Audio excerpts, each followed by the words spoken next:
Welcome to the deep dive. Today we're cutting through a bit of the noise to look at something really specific. We've got some source material here detailing accredited hands-on training programs. And these aren't just for, learning a skill. They're designed to launch immediate careers. That's right. For this deep dive, we're looking at excerpts from a promotional catalog. It's from the Mulani training provider, an accredited institution down in Durban, South Africa. So this isn't some theoretical market report. Not at all. This is a fascinating, really granular snapshot of what specific, high-demand job skills look like on the ground right now.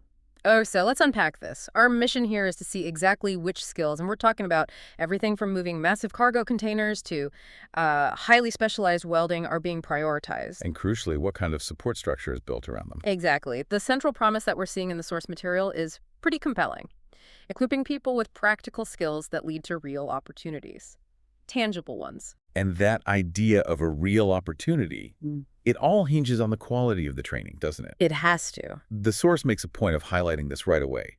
It says, Mulani is a QCTO and CETA-accredited training provider. Okay, and for our listeners, what does that actually mean? It means everything. For the learner, it's not just about getting a piece of paper at the end. That accreditation, that status, that's the entire value proposition. It guarantees the training leads to nationally recognized certificates. So these are proofs of proficiency that employers actually recognize and trust, not just some arbitrary qualification. Precisely. That certification is the universal language of competence in the industrial world.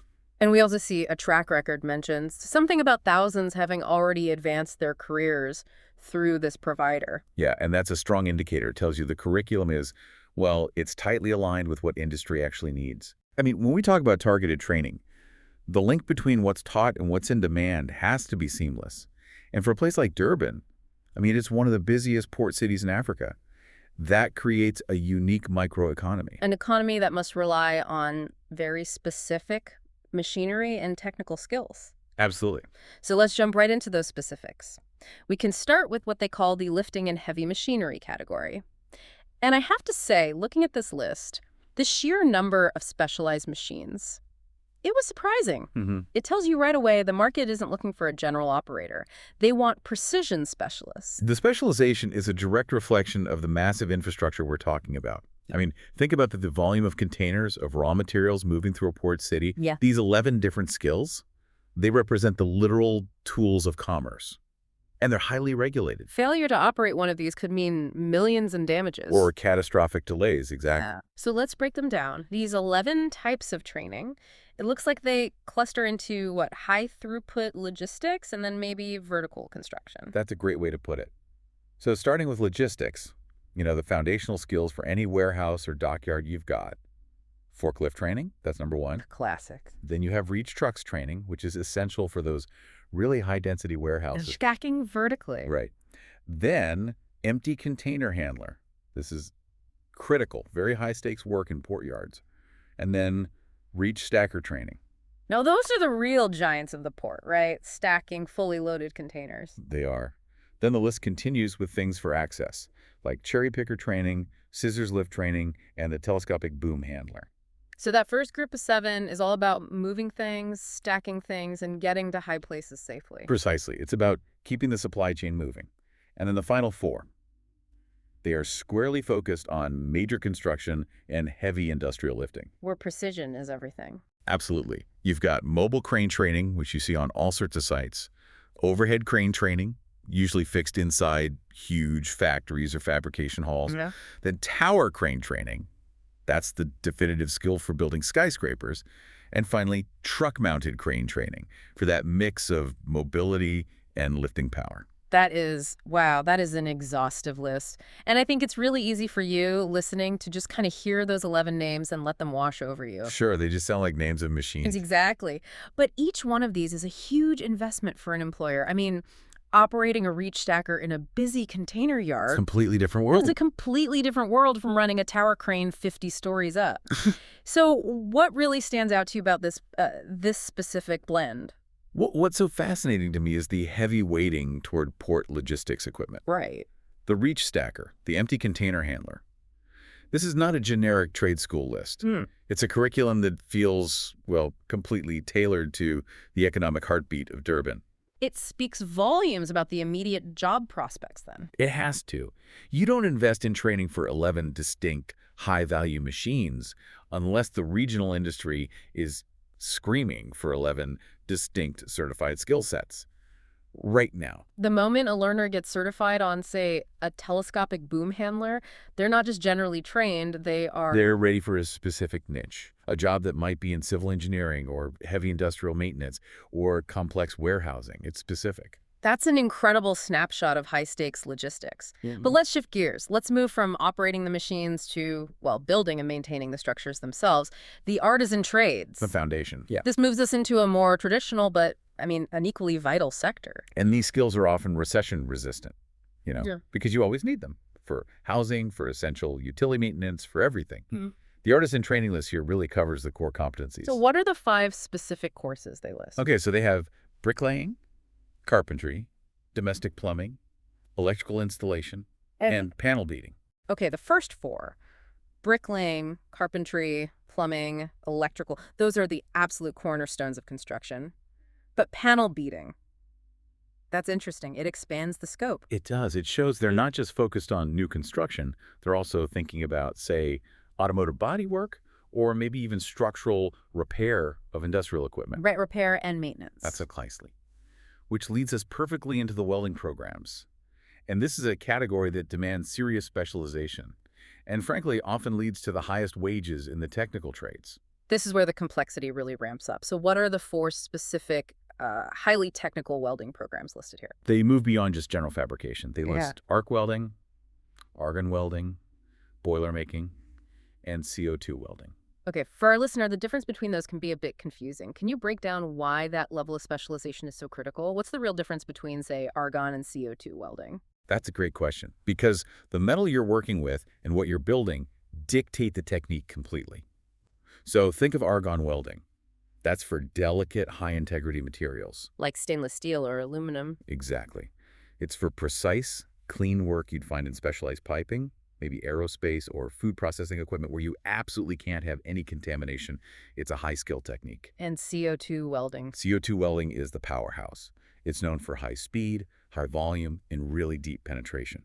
It's perfect for heavy structural stuff. So massive steel beams, shipbuilding. That kind of thing, where speed and strength on thick materials are what matter most. So the 2 skills are for completely different industries. And where does boiler making fit in all this? Boiler making is kind of an umbrella trade. It's not just welding. It's the design, construction, assembly, the whole package for boilers, pressure vessels, big storage tanks. So it requires an advanced understanding of metallurgy, of regulations. Absolutely. Yeah. Because these things hold incredible pressure. If you connect this to the bigger picture, these specialized skills, they provide a really clear professional ladder. You can go from general trade work to these highly technical premium wage jobs. The inclusion of boiler making next to argon and CO2 welding, that screams highly paid, heavy industrial work. That isn't just a job, that's a defined career path. It absolutely is.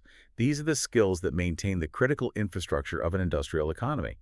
This source material, it's basically a highly refined shopping list for industrial recruiters. Okay, here's where it gets really interesting for me. We've spent time on the curriculum, but training is only as good as the job you get afterwards. Right. We need to look at the support structure that Mulani provides because this seems to fundamentally impact the whole career path. This is perhaps the single most compelling factor listed, especially for people who might have to relocate or face hurdles just getting to the training. The source highlights 2 massive supplementary benefits. And they are. Free accommodation plus job assistance after training. That's a staggering commitment. Free accommodation on its own eliminates a huge logistical and financial barrier. It's massive. But let's press on that a bit. Free accommodation is powerful, sure, but does it also suggest that these jobs, they might require relocation? Or that the training facility isn't near where people live? That's a very astute observation. I think it suggests the provider is deliberately bridging a geographic gap. The jobs that require a reach stacker operator or a specialized welder, they're often concentrated in industrial parks, at ports, places that might be far from affordable housing. So they're solving the mobility crisis for the student, at least for the duration of the training. Yes.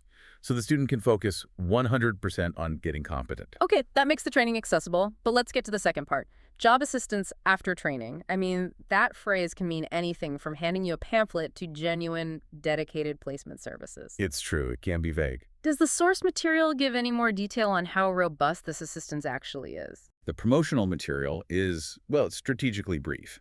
It lists the benefit, not the whole process. But we can infer its robustness from the context of their accreditation. How so?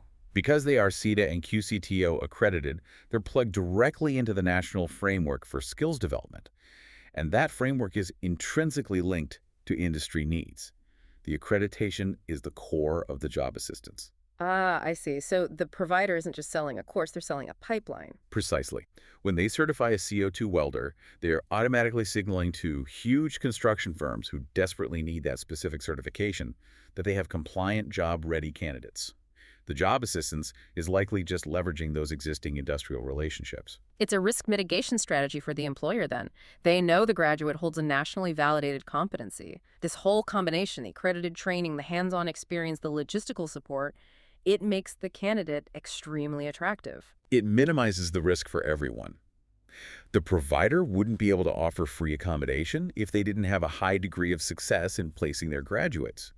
That benefit is essentially a confident investment in their own students' employability. Let's just quickly summarize the whole proposition for the listener. You've got these highly focused, specialized skills. Coupled with logistics assistance, the accommodation and professional linkage. And it all circles back to the core value. Which is the nationally validated competency. That's the gold standard.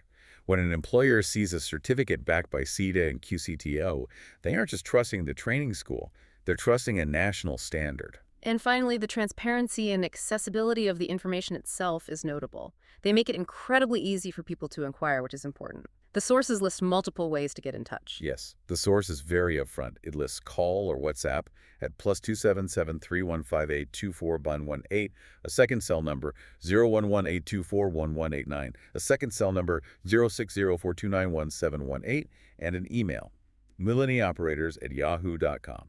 That multi-channel approach is smart. It ensures they can reach as many prospective learners as possible. That brings us to the end of our deep dive into this highly specialized world of accredited trade skills. I think the key insight here is that this is a meticulously structured pathway. It combines the hard skills, like operating a mobile crane or doing boiler making, with essential logistical support, like free accommodation and professional linkage through job assistance. It's a model designed for speed and efficiency. So what does this all mean for the broader job market? It seems to highlight how targeted, hands-on accredited training is designed to be one of the most direct routes to immediate employment and real career advancement. A great takeaway. It's about the immediate economic value of certified practical knowledge. And that leads us to the final thought we want to leave you with, connecting this very specific model to your own view of the economy. This focus on specific certified skills, combined with direct logistical and job assistance, it raises a really important question for you to consider. In the modern economy, is the value of highly specialized, nationally validated trade training, which provides guaranteed competency in high-demand niches, now consistently outpacing that of more generalized education when you assess immediate high-wage employment potential? That is the shifting landscape worth mulling over.